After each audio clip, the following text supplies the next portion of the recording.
L'Église catholique est frappée par un deuil. Le père Dovindanou Alipuy, ancien directeur du collège Saint-Joseph, a quitté le monde des vivants. Son décès est survenu le 23 juillet 2024. Kiendanou Alipuy, l'homme de Dieu, âgé de 95 ans, est un prêtre du diocèse de Lomé et l'un des piliers du mensuel Présence chrétienne. Éducateur et homme des médias né en 1929 à Lomé, Dovindanou Alipuy est baptisé Pierre le 6 juin 1942 et reçoit le lendemain sa première communion, puis sa confirmation le 3 janvier 1943. Après ses études primaires à l'école catholique de la paroisse Saint-Augustin d'Amoutivée à Lomé, Dovi sent la vocation et est envoyé au petit séminaire Saint-Gall de Ouidah, Bénin, en 1947 où il étudie jusqu'à la fin de l'année de philosophie en 1957. Il étudie la théologie à Rome, Italie, où il est ordonné prêtre le 21 décembre 1960. Après sa maîtrise en théologie,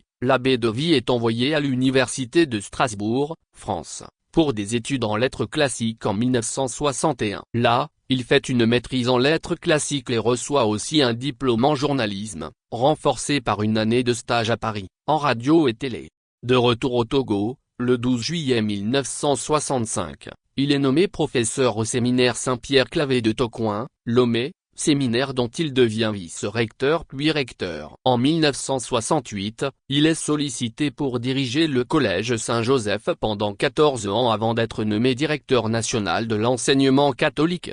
Responsable des moyens de communication sociale dès 1966, il est nommé responsable des moyens de communication sociale et coordonne ce secteur pastoral dans le pays. De 1989 à 2014, il est curé des paroisses Saint-Augustin d'Amoutivée, 13 ans, et Immaculée Conception de Niekonapkoé, 12 ans, à Lomé. De 1992 à 1994. Il préside la commission ad hoc de la communication et de l'audiovisuel, actuelle haute autorité de l'audiovisuel et de la communication.